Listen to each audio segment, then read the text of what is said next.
crafting platform products for the future. Who wrote this chapter, Max? Or was that like the end of between the three? No, primarily me. A little bit of Andy for the Golden Pass, I believe. Cool. So you should be in that on this one. Wanted to start with I think I finally and in the last meeting my highlights and notes actually work. The longest time I tried to do them in the iPad and didn't work. This morning I said, like, let me try in the laptop. And now they stuck. You talk. So we're going to talk about Golden Path, but also you mentioned RD mentioned like a mindset, right? Of constant change, right? And your platform. Can you talk a little bit about that? The your platform. What does that mean? Because it comes a lot in my conversations. Yeah. So I mean, the chapter itself opens up with the learning to age and adapt part. So talking about the imperative of the change, and that the only constant whenever you plan platforms is that you have to change something over time, right? So it's less a static product rather than a living element. And yeah, in the book we often write your platform. So to give back to, like, hey, it's about what's in your mind. It's, you can read whatever book you want to read. You can read which blog posts and go to talks and whatever you want to look at. But the thing is, and the reality is, every platform looks different, because they're usually tailored to the specific need of an enterprise, of a company. A platform for a digital native looks different than for a chemical industry company, looks different for a startup, right? And in the first chapters, we discuss about if a startup would really need a platform or should focus on something else. So that's why we always like, hey, you people who are reading this, think, use the squishy thing which you have in your head, because often it brings some good answers if you really take it up. And it ties with the previous chapter where we discussed last week with Hilary on technical debt. So the technical debt is like, it's just your this is your thing, your product. Like, you're not buying a product. For people who have reading a book like this, right? They will think that they need to choose which platform they're going to use or which platform do they buy. There's no such thing. It's your platform. You're just using components and vendors and services to build it. And as the previous chapter was talking about technical depth, right? The technical depth that you buy, right? You buying technical depth. And you mentioned the constant change and be prepared, right? Because this is going to change. I think later maybe you mentioned something around the architect balancing the strategy, right? That it's like, it's not a linear plan, but at some point, don't complain or get grumpy about it. That in 3 months, the thing that we said that we were going to do 3 months ago change, right? We have to change this piece because things change, right? We have to adapt, and there's many cases in that. This I one have is, to just quickly share one thing. I don't think I'll ever get bored of reading that first paragraph, which actually was mentioned in other chapters. The major challenge of ongoing change. No, not this one. The difference between a project and a product. I think this is crucial for platform teams to just, I don't know. I feel like I should frame this and hang it behind my desk. Yeah, this keeps getting missed, or I don't know. the product aspect, right? The mindset. I think I was looking for the word mindset. Mindset was in this. Maybe that's but you talk about the mindset. We talked about this, but yeah, it's never getting old. Like, having to see this again and again is really helpful. And yeah, one of the things I keep sharing with my team is this mindset. Yeah, and it's here in the title, right? It says products, right? You can easily make this title, crafting platform for the future. You added products, like the product mindset. This You're the product owner. You have to have consumers. You Yeah. don't have consumers. You don't have a business. You have your P&L, right? Also, like it's a product Yeah, on it's running also it. for closing this loop from the first segments which you do in the first chapter, saying if you do a project, it's end. It will always a project always ends, right? And with its ending, you usually do not have the resources, time, people, budget, whatever to work on it. Yeah, And that's where we loop here in back to this and yeah, try to also explain why you have why it must be product. It's not a product just for the sake of being a product, but also because, and that's the first part of it, because of this continuous change which you see in this space. yeah, yeah. And the concept of like when is the platform going to be done? Um, Maybe the first capability, right? I think you mentioned that in the book. It mentions you add capabilities to the platform, Yeah. and maybe those are By the the way, projects. I'm kind of on the lucky side, I guess. I get to work with a product manager for our platform products, so Oh that's wow, quite handy. Yeah. yeah. One of the recommendations in the book, I remember, right, having people like that in the team that is focused. It's focused not focused on like the engineering aspect, but it's focused on the project management or product management. And then this one is research, right? Of I think it even mentions um, the writing the book, right? Why you wrote the book. It's kind of like the influence. Yeah. Yeah. So this is an outcome of an MIT Sloan University, actually. They are describing this imperative of change. So that you have different levels from system into individuals. So systems can be an organization, can be larger teams, whatsoever, and then individuals over personal dimension. And then we have a cognition part and a behavior part. So cognition is what we are recognizing, what our brain is using, and behavior is how do we act on certain things. And then you have the circle where you can see that an individual which does act, which has a behavior, usually applies authority. And this authority then into a larger group in this technical world means it has an influence on the technology because it tells like, hey, we need to change something. We need, I don't know, a better return on investment whatsoever. And people are often not aware of that this technology change might cause also a cultural change because suddenly if you, I don't know, imagine you're a startup company and you're used to write everything in serverless, and then suddenly at some point everyone says like, okay, we now need to introduce a large platform. We go to containers that are running 24/7. We need to change the style how we're doing things. We need to, I don't know, make larger discussions. We need to talk about the architecture more in depth. And so it will change the culture, even though it doesn't look like it may change the culture, but the technology can have an influence on the culture of a confluence and then confluence on a company. And then, yeah, you come back to the part of influence that you need to talk to the people. You need to show them why it makes sense, how it makes sense, how does it help, and bring them to the next level of the product you're going to build. And then that's why it's never ending because it's always like interacting with each other and keeps moving. Yeah, it keeps moving, and I think you mentioned in the book that it's like there's different evolutions of this cycle, right? There was Yeah. one for DevOps, right? It went through this cycle, and then you can maybe call this one is the platform engineering cycle, and even it's early, right? People have been talking about platform engineering for a while, for the last few years, and it's still very early in some companies. Yeah.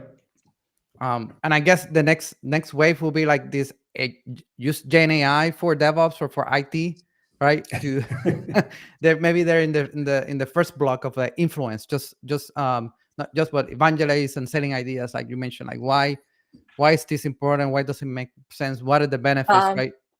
Yeah, I just yeah, we used a great analysis by Gen AI done on our support channels recently, and All right. the ratios of the issues we see was kind of surprising. We actually had a different expectation, and then it actually told us otherwise. So I can't tell you much details, but we have decided to kind of shift our product goals a little. Interesting. And that's part, I think Max mentions that in this chapter, the experimentation and budget for experimentation, right? Yeah. That you have to I think it was later. I think it's forecasting. I think it was in the forecasting cultural change. Um, yeah, that was heavy mention also is covered here, right? You have the example of SpaceX, um, Mhm. and adapting based on failure, right? So you always have to experiment. If yeah, like at work, it's like if you're going to have an experiment that you already know the result, You don't need to do it's it, not right? experiment, Carlos. Like, And I have um, now even better example because there's a German startup who also now starts shooting rockets up to the space, and their first rocket also like launched in Norway. It flies, and then something happened, fall down, explode, right? And I saw this guy last weekend on a stage talking about it. And the funny thing is, for them, it's so much amount of data that they need to work for months to get every data which they have collected and sort them in and understand like how we make the next rocket fly higher, right? But when you look at the media, and you can transport this scenario really one to also organization, um, what the media, especially in Germany, telling is like, oh, the company is failing because the rocket explode. And it's like, well, it's literally this time rocket science, right? If we talk about, I don't know, put some two wheels on a stick and call it bicycle, maybe that's not rocket science, but shooting up several tons into the space, it's literally rocket science this time. And I mean, this, you see the same behavior in companies too, right? If you bring out a first version of a platform, of a product, maybe not everyone is happy with it. Maybe it doesn't really match the first expectations, and then you very fast see that people are like, okay, then we don't want to keep investing into it, right? And that's why we're also talking here about it. It's you have to build something which sometimes fails to learn why it has failed. If we don't do that, then I don't know, we Yeah. all would be perfect and our jobs would be incredibly boring. yeah. Just last week, I listened to one podcast episode on HBR, Harvard Business Reviews. They have a strategy podcast, which is incredible. There was in this chapter they were talking about experimentation culture, and the culture, if you manage to embed it in your company, makes you ask, like, before going into the meeting, where's the test data? To make any decision, you can use actual test data, right? So, and the other end of it, like, maybe should we run a test? Just contemplating the idea. But towards the end of the spectrum, I think it gets like, okay, is the test data ready? Which struck me quite powerfully. I think it was really interesting, that shift in perspective. Mm-hmm. Yeah. And then on this one, I think I took some things here. I highlighted this one on the uh, update third-party integrations frequently, right? After you build, let's say, a CI/CD pipeline, or you build a platform or the automation integration, keeping third-party update frequently, right? Is a task that sometimes you not sometimes you have to automate. There's no way around that. You cannot update third party because it's not your code, so you have to update it for the CVE patches, right? The Yeah. patches, and then the longer you wait to update it is technical debt, that it gets more difficult to jump versions. And then with Kubernetes, guess what? You cannot jump versions, right? It is what it is. You have to update to 130 and then to 131. They're looking into seeing if we can do bump versions. But yeah, you have to have that. And the good thing is they're actually great tools to automate this. Some of them even use Gen AI behind the scenes. The one that we did recently in our one of our GitHub repos was Renovate. Is it the bot Yeah, that checks? renovate bot. Yeah. Oh my god! So a person in my team, I came back from vacation.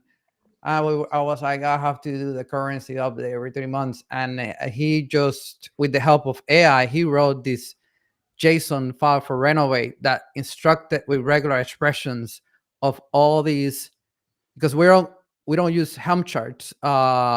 We use application Yeah. sets, and the application sets point to a values child, like it's an indirection version that comes in, and he was able to like wrote this Renovate JSON thing that just do patches like, oh, cert manager, external secret operator, Argo CD, Argo workflows, Argo events, all these things, and we get that bot, and that saves us so much time that we just like, for safer things, we just merge the PR and then we run the test. So I highlight this because it made me smile, because if not, this thing you going to consume a lot of time.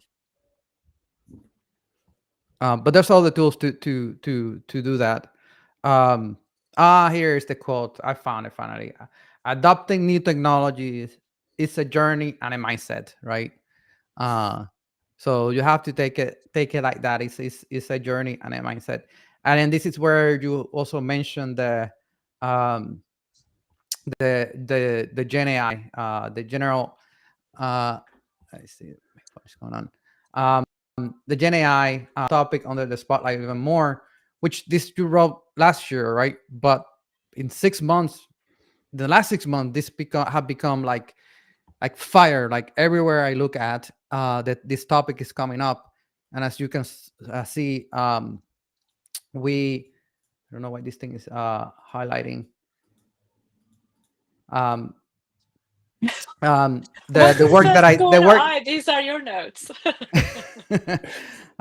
yeah, these are notes are very short. But yeah, you can see like, I work for a cloud provider, and we say we needed to invest on providing the platform engineers a tool. So that's why we did the MCP server. Like that, it's here to stay, and people are asking. They're building platforms using these components. So we just created this component so people can plug it into their platform. But your thoughts, Max, on what you've seen so far in the last 6 months on this, like surprise, not surprise, or like you knew it was coming, but you didn't know how it would look like? Well, it depends on. So the thing is with Gen AI, like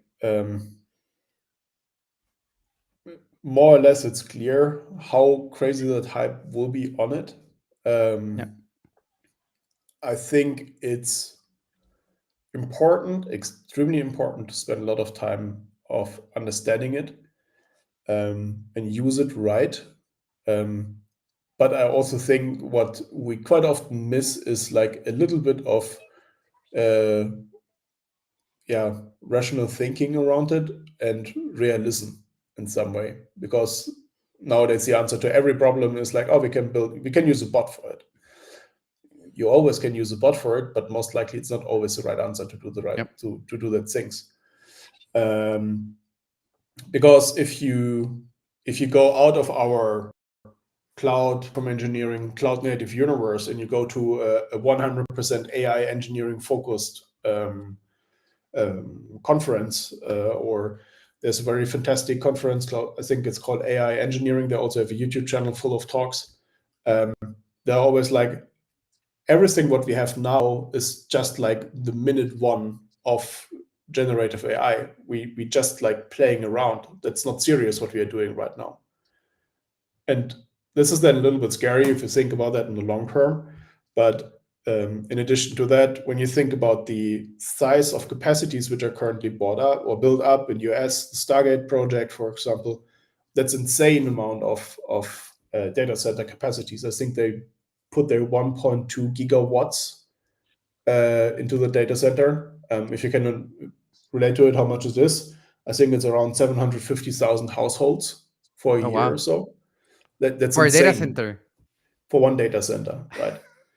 And And if you take a look on the companies who have built that or going to build that, they, by the way, just most of the time use Kubernetes and Kubeflow and all the other stuff. So actually quite relevant to us, but they are existing in different space. So yeah, I would not say that I've foreseen it because it was last year already crazily hyped and everywhere. And Yeah. Yeah, it's My bank app had a very nice feature of showing every transaction's carbon footprint, like transaction by really transaction. They removed it though, so I guess they're following the hype as well. I was really interested because it looked a lot to me, like for per transaction. I thought, oh my God, that doesn't look right. I really wanted to get into the details of it, like how this was calculated, the accuracy, or like why one transaction is different than the other. Is it related to the end, like the receiver bank or whatever? I Yeah, think so there's it a was quite company. helpful, like as a customer to have that visibility. Yeah. Yeah, but they removed it, I'm maybe afraid. maybe they, yeah, different personas, right? Maybe another consumer or end user got stressed of like, oh my god, every time I buy a bottle of water with my credit card, a creek goes down. Like, I don't know. They Yeah, get stressed so like, you I'm not have going to to spend more, I'm not going to use this credit card anymore because I'm you like have to buy in bulk because of that. Yeah. There's I was a I was company or thinking, kind is of there a way? platform. Yeah. Yeah, there's a company or kind of platform called Hedera, comes from this DLT universe. They have somewhere a comparison of finance transaction for Visa, MasterCard, different blockchain technologies, and so on and so forth. And actually, all the Visa and MasterCard transactions are extremely inefficient, even in comparison to more modern blockchains like Algorand and whatsoever. Not compared with Bitcoin. Bitcoin is stupid at this time. But with new, more modern version, it really doesn't make sense to send money for MasterCard or Visa or whatever. interesting. Yeah, so this section about the sustainability, right? I think that the CNCF had a few folks organized, right, in groups and looking into this. And you mentioned some of the projects, I think Kepler. But for folks that are like, maybe don't get of like, well, why it's important, I think you made a good job in this chapter of like, it's correlated to, if you care about something, you care about spending less. So it's a direct correlation of like these things. And if you're maybe in one camp, I want to understand in a different way, is these low level tools like Kepler and the dashboard, it's kind of showing you an indirectly cost dashboard, right? Because it's a direct proportion of like, if I reduce the amount of carbon footprint, that will reduce my spending. Is not the same maybe as other way of looking at a different industry. Like, for example, sometimes eating healthier, you spend more, like picking up the organic strawberries it's more spent than the non ones. And then you decide which one you want. Like, do you want to live longer, right? Or less? And you spend more. But in this case, IT, right, is IT is like less, is direct correlation. You spend less CO2 goes Most of the directly time. to most of the time, right? For some Most people of the time. to There's a pick it few up. cases where it's not true. So especially in the European region, because of the different taxation of energy and then the different constellation of the energy mix, it varies drastically. So I don't know, most cloud providers would Yeah. default to Ireland, for example. Well, Ireland is expensive and they have not so much clean energy. So, but then if you go to Germany, it's even more expensive and it's even more dirtier energy. Cool, thanks, right? But if you go to France, it has more or less the same pricing, but the energy is more greener. But you need to talk about if nuclear power is cleaner or not. But I don't want to discuss it in the book. But if you go to Scandinavian countries, for example, also prices getting higher, but the energy also getting cleaner. So it varies very much. And in I see. theory, if it would be done 100% correct, this would actually continuously be moving, right? Because the energy mix is changing every day. And yeah, I think for us, and I think I wrote it also somewhere there, is more about the awareness, and that you just should consider to build lightweight architectures and always challenge the approaches which you take. I think we talked about this also a few months ago, weeks, about the term high availability, and why I actually do not like it, because it doesn't define anything, and people understand every time something different in it. And you have some companies, for them is high availability 5 nines, and you have some companies, for them is high availability that if an application crash, that it will be started in the next 15 minutes and can serve again, right? So you have a very huge difference in this terminology. If you look in a lot of system architecture for enterprises, then they quite often build things which doesn't make sense anymore, right? Because they often focus on these high availability No makes terms. sense in terms of like over provisioning.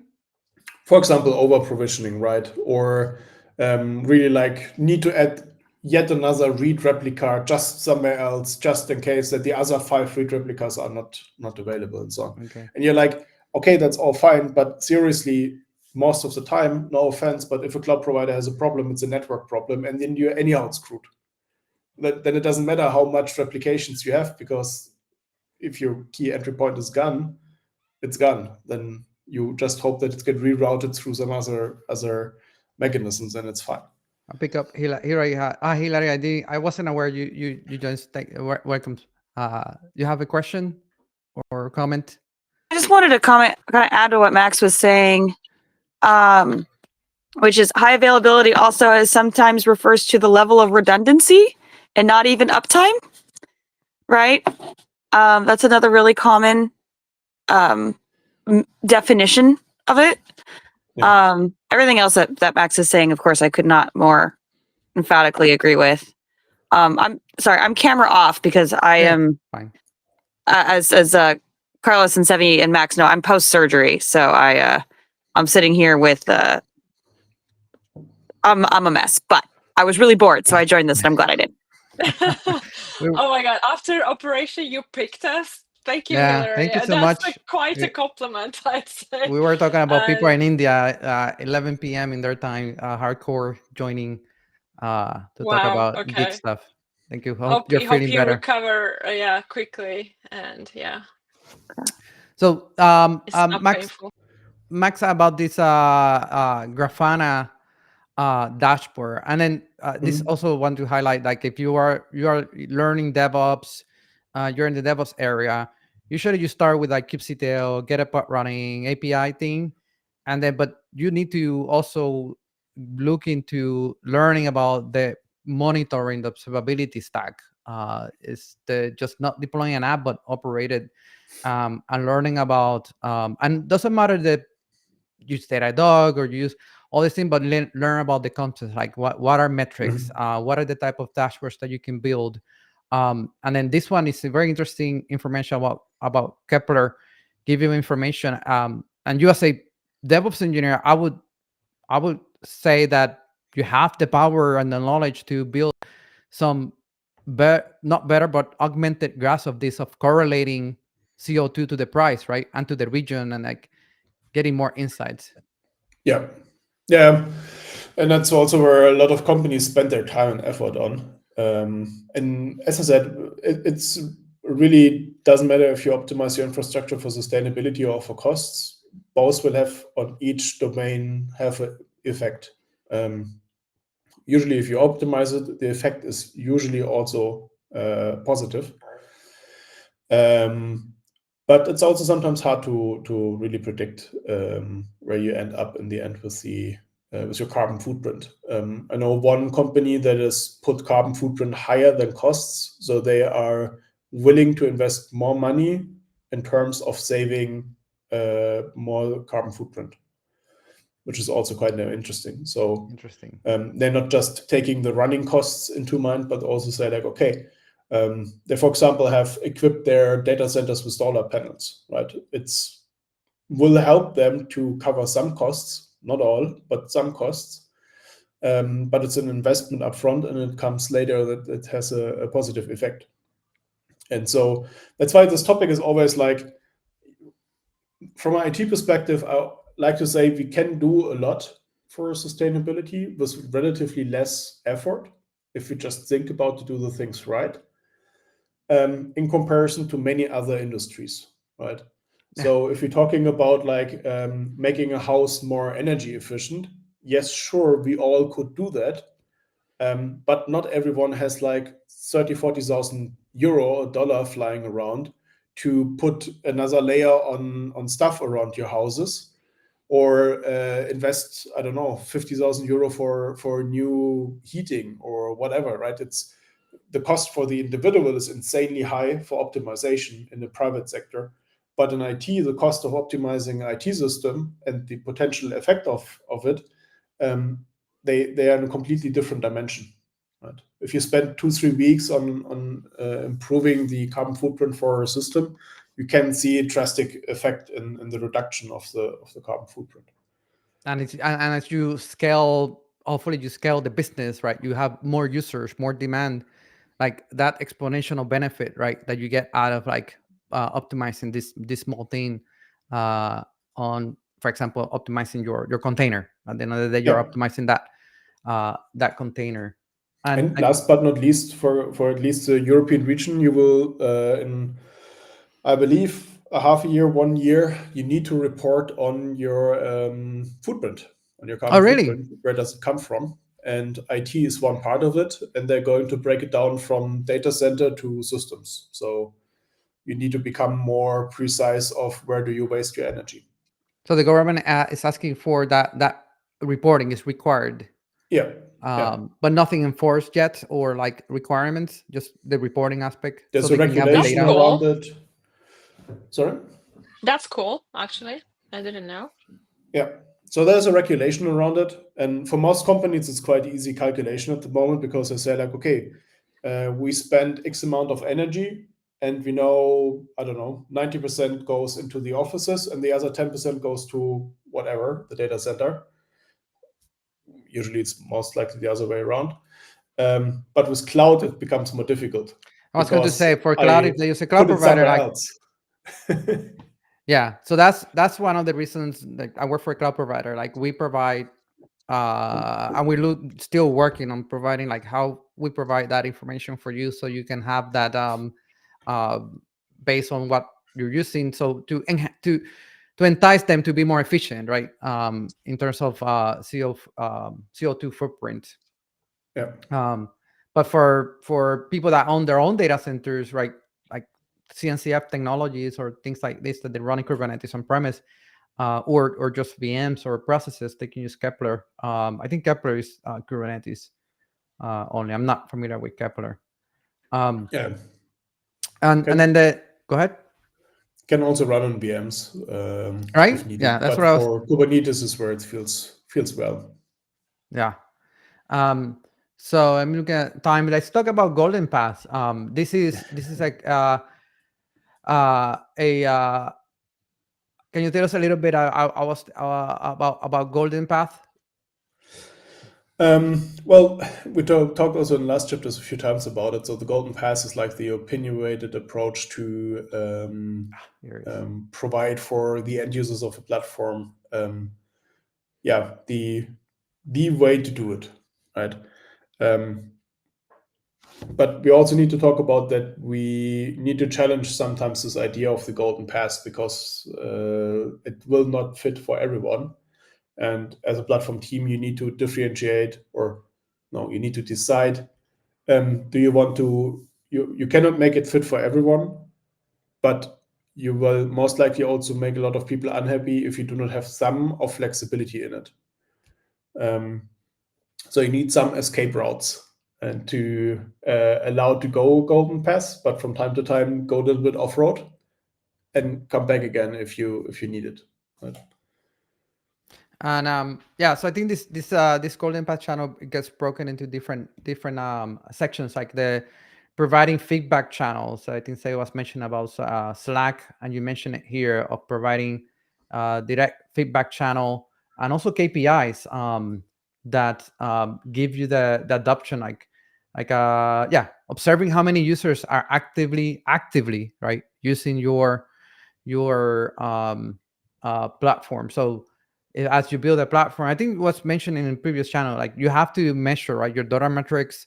We talk about success of the platform by measuring that, and then constant feedback to fix it. I don't know where it was, to fix it quickly. You mentioned here, because this is a product, right? Who wants to use a product that you complain about, like something not working, and then it takes forever, you don't hear back, are they going to work on it? Did they read it, right? That feedback. So as you're building a platform, provide that feedback.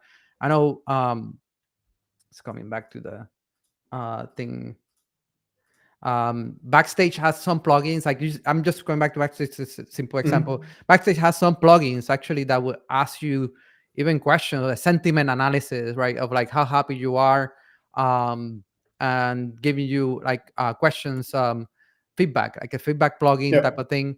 Also Q&A plugin and so on. The thing is what you make out of it. So the plugins itself are good to use. Cool. It's a good entry point, easy to use, right?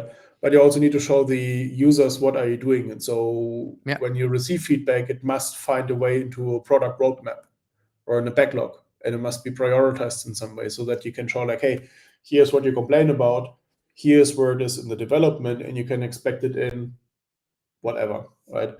I just recently discussed with a customer about it because they're also introducing Backstage, and they were like, we can make a feedback tool, but where we put it, I don't know. We can collect the events and just put it on the dashboard. And like, okay, but what does it do there in the dashboard? Like, do you keep it forever? Is it like, I don't know, do you pet it? Do you feed it? What are you doing with this feedback, right? Yeah. So it's really about like making more out of it and clearly show what is going to happen with the feedback. Even to the point of automating that, right? To the, if you're using GitHub issues, I mean, it becomes any GitHub issue that automatically gets created with that feedback and analyze, and then send back notifications in through a private DM. It depends on how you implement it, Savvy. I have a question. Would it start with a golden path, the designing of your platform project, or would golden path be the maturity of it? Like where do you decide it should fit in a golden path, or I don't know.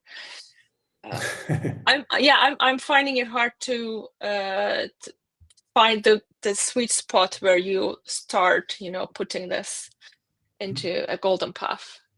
Hilary, go ahead, please. Yeah, I mean, golden path is a term that we stole from some project management, project and product management, like works and blogs. The golden path is something that you define potentially repeatedly. So I think that it's the user flow, right? It's like, how do we want people to interact with this? And as you're adding in capabilities or you're making additional paths to support different types of personas, a persona that uses the platform to publish docs and a persona that uses the platform to publish an app, they're going to have a different golden path. Yeah. So it is a way of defining. You can also, use a critical user journey instead. It's a way of defining an entity and how they're going to interact with the platform, how they move through it end to end. The real starting point is the thinnest viable platform that we mentioned. Yeah. And you can define a golden path within that, but it really is, what is the thing we can do that gives us something quickly, that is thin, that is iteratable, and solves some problems. So that's really your starting point. You never have to define a golden path if that's not the product management strategy you want to use. It's just it's one that's just been around for a really long time. So it was I don't remember if I chose the name or we all knew it and decided on it collectively. I literally cannot remember which of us introduced Golden Path. Could have been Max. Yeah, I've But it heard was just around the space for sure. exactly, yeah. I think the terms have been around for at least a decade. So that's why we reference it, is just because it should be something that's relatively known. But I would say your starting point is your thinnest viable platform. And that may or may not have a fully fleshed out golden path within it. That may be a very minor centralized piece of automation for build and deployments that you're bringing in and then expanding upon. So that's your starting point. Golden path. Ultimately, you take a user persona, define their interactions. That's their golden path. Yeah, Luke mentions in the chat that path path is another term that people use in talks like this. And then this is an example, right? You mentioned like the user journey and an entity. This is an example of this is a golden path catalog, right? Like it's not because I think people go back to okay, golden path is the CI/CD pipeline. It's not. We're not talking about the pipeline. We're talking about maybe a capability golden path that we're using today. This is the, if you want to achieve this will be the path you take. If you're going to ask me, I point you back to pick this one, the third one on the right. If you want cloud access request, right? I need to log in, or I want to get an S3 bucket, AWS S3 bucket self-service. How do I get an S3 bucket? This should be the golden path. I should not give you more information than that. Just start here. Yeah, a colleague of mine draw the picture a little bit different. He says the floor is lava. So rather than we think about a path, which is something continuously connected, the larger a platform becomes, the more we talk about blocks, right, or tiles, or however you want to call it. And for him, in his mind, is the floor is lava. I can click here and say I need a VM for doing something, or I do something completely different, like just order me an account, then I SSH into the account, make some Terraform whatever magic to bring up my machine. It also will work, but most likely you will find here and there some problem. I don't know, you don't get a certificate, you're getting blocked by firewalls, and so on and so forth, right? So yeah, you can think about it in different ways. I like the thought about the floor is lava. Floor is lava. You can take it, but it's maybe a hot way. That's great. I think we are out of time. I want to be respectful for Max and Hilary and others for their time. Sevi, you have something to add? No. I'm really happy this was mentioned. I can definitely see a conflict between the perfection and thinnest viable product attitude and all that stuff. I think that's a generic challenge of any product team that might work in the space. And I'm going to stop talking about the book. This has been quite a journey. Thank you so much. It was an incredible book. I'm really happy to also have the chance to read it with you guys. I think we've been again lucky, Carlos, I guess. Yeah, you're getting Hilary's more. And the book, and Andy's also joining. Just want to highlight that for people that don't have the book, right, what the things that we cover here in the recordings and the sessions is just a glimpse of a discussion. It's more a discussion to get the book author's point of view that is maybe not written here or expanded, right? But there's more information here. This chapter was mentioned how to do AI for platforms. The concept of, I guess, Gitless or registry ops. I like the registry ops better than the Gitless. And it's coming in Argo CD. We're working on OCI native support that you don't have to use Git. Flux did a release that they did Gitless. And Max and the book authors expand why is this important here, the Auras project, and then he gave a glimpse in this chapter. So wanted to say thank you so much for the book authors and people that are joining us every week for the last 10 weeks on this book on platform engineering. It's for architects, but I don't think it's not for architects. It's for everyone. I should manage like lost opportunity, right, to name it platform engineering for everyone. But this it's an amazing book, and I'll keep sharing to folks that are ask me or not ask me, promoting the book, and hope everyone does the same. Now we have a good book to share, and proof is that we did have 10 sessions, 10 meetups on the topic. So it's expanded, very depth book. So thank you so much. And then we'll continue next week. I already found the book author.